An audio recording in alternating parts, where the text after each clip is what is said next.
Boxing fans, today I'm talking about Saul Alvarez, Gary Russell Jr., Adrian Broner and Deontay Wilder.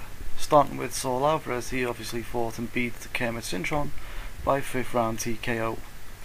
The fight wasn't a great fight. The fight could have went only one way and it was realistically always going to be Saul Alvarez winning the fight. We hoped that Cintron, realising it was his last hurrah, would come and fight, come and try. But the thing is, every time that he got hit, Cintron seemed to fall into a shell. He didn't exactly have a great plan on what he was going to do, or maybe just that Saul Alvarez was so much better that he took away Cintron's plan within the first 5 rounds. Obviously the knockout in the first 5. Talking about the fight more in depth, I think it's more on, people have been saying, is Cintron just finished? Is Saul Alvarez getting better? I think it's a realistic opinion to say that Saul Alvarez is getting better and Cintron is probably at the end of his career. It's just that it's better to say that it was just the right time, the right fight to show that Cintron's probably finished really. Yeah, so Cintron came out, he had to go but he didn't really try much. He lost pretty much every round on my card. I think that the 5th round was a good stoppage for the referee. People have said that it should have been stopped sooner.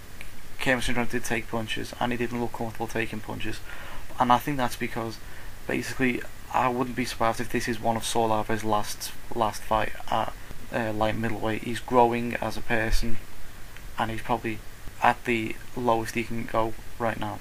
I think he's probably more of a middleweight than a light middleweight, so I think it's going to be one of the last light middleweight things we see of Saul Alvarez. Cintron, obviously we know he was a welterweight. He's moved up, he didn't bring the power, he's reducing the speed, everything was down, he wasn't great. Back to Alvarez, he's getting better, his footwork's getting better, speed's getting better, his boxing skill is coming along, and the power is ever increasing with the fact that he actually looks like a middleweight, and he's probably going to end up as a super middleweight at some point. Moving on now, obviously that's his 40th fight, 39 victories, 1 draw, 29 KOs, 72% knockout ratio. Not bad, it's really good. He said bring on Mayweather after this fight. Unrealistic. The more realistic fight is win or lose next he'll fight Antonio Margarito. Margarito's finding it hard to get a fight in America. He can fight this fight in Mexico. Margarito's still a big name, comes forward, will make a good fight out of it. Alvarez, we all know about Alvarez now. He's the one to watch.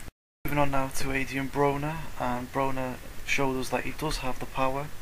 He's got good speed, good footwork, and people say he's a bit like Mayweather. I can understand slightly, but it's only his 22nd fight. I think we've got to wait a lot longer before we can compare him to someone like Mayweather. I think that's not pretty fair. Plus the fact that he's not really at a top level win against a real contender. Maybe Jason Litzau could be classed as his best performance. Is he a top rated world contender? I don't know, you tell me. All I can say is the super featherweight division is pretty dismal at the minute. Adrian Broner is like a shining beacon of light in this division, but then everyone knows that soon coming up we do have Yekis Gamboa. Will that fight ever happen? Or maybe even Gary Russell Jr. if he ever steps up. You never know.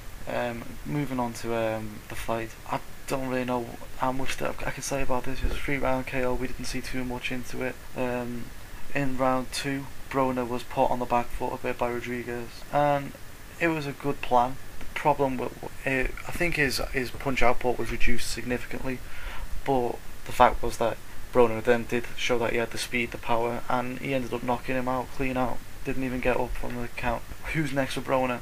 I don't know. We need a big name opponent for him. Step up now. 22 years. How old is he now? 22 years old. 22 fights. 81% knockout ratio. The fight I want to see him fight actually is against Roman Martinez. That'll be a good one. Yeah, he's number 6 in the world. Anyone else I'd like to see him against? Maybe the Ponce de Leon rematch, maybe. But he's lost his last 2 fights in a row. Now to Gary Russell Jr. and obviously at featherweight he's 23 years old. Just won his last match, which was his 19th. He won that by knockout round 1. We didn't see much. We did see Humberto Ruiz come forward. It was the fact that Gary Russell was just so quick. He was so quick. The punch resistance from Ruiz was not there. Ruiz, obviously, we do know, is an aging fighter now, 34 years old. Not really world rated anymore. He's not really been mixed up with the top level of opposition, but neither is Gary Russell Jr. Point being, this is only a learning curve for him. This will be his next fight will be his 20th fight, and after that, I think it's deep end time for Gary Russell Jr. He's rated number 25 in the world now. He's in a quite competitive division, so do you want to take it careful, pick out his fights a bit easier, and then they should have a world champion on their hands right here. I like Gary Russell. Next fight, who would I like to see him fight? It's hard to say. I think one for everyone to watch would be to fight Choi from Mongolia. He'll go over to America and fight no problem. He's 40 years old, but he's brilliant. That fight would sell out, yeah, and that's the fight that I want to see him fight. Who else could he fight if he didn't fight him? It's pretty much a worldwide division, this one, so you can't say, oh, you've got to come and fight me in America, because a lot of them might say, forget that, I've got a big following here. Moving on to the heavyweight action, now we're talking about Deontay Wilder. He's had 20 fights now, won all 20 by knockout, 100% knockout ratio, and the Bronze Bomber is now rated number 61 in the world. His opponent is now rated at number 65 in the world, so he's fighting people around his level, and I can say he's extremely overrated, unfortunately. From what I've seen, he's fighting horrible bums. He's not even fighting journeymen per se, like your Zach Pages. I want to see him fight Zach Page next, but he won't. He's fighting on the Khan undercard, and obviously with only like 2 or 3 weeks till that's on, that'll be another journeyman who's just going to turn up for the $5,000 that he's offered and then get beat probably in round 1, I'll say. He does have, what I'm going to say about Deontay Wilder, I can't be too disheartening with him. He does have good power, he does have good speed, and he's got good movement, good footwork in what is the unathletic division, and he's like a shining beacon of light in this, in terms of athleticism, in this fat division. But the thing is, he's being brought along very slowly, too slowly in my opinion, and now he's had 20 fights against what can only be described as relative bums. People that wouldn't win a match against any title holder realistically ever. I think that's the safest thing I can say, and I'm just going to move on to his next fight. He's got to fight someone decent. He's had 20 fights, throw him in the deep end now. Come on, there's no point giving him another 10 fights against 10 more bums, hoping he's going to halve his world record, his world ranking, sorry, and then get a fight against Vitaly Klitschko or Povetkin or someone. It's not realistic, and I won't be there to watch it. I want to see him fight someone like Seth Mitchell. Seth Mitchell probably doesn't want the fight. I want to see him fight Oliver McCall. That'll be a good fight. Fighting for Oliver McCall. Oliver McCall's on his last legs anyway. At least it's a name to put on the record, and he's not going to be bowled over in 1 round. And if he is, it'll show a lot about what Wilder is like. And just so I don't forget, it's time to do the shoutouts. I'm going to do them at the end today.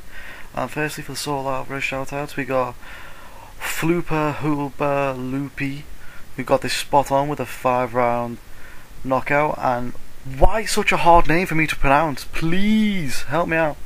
E-Mighty2 got this one right. Marquinhos210 got this one right, and Mr. Colony 25 got this right. Now Adrian Broner and Wilder, I'm going to do them together. We got, but the people who got this one spot on and got them both right was Dr. RG Boy, P-Dog, Mr. Conley 25, and Flooper Hober Looby again.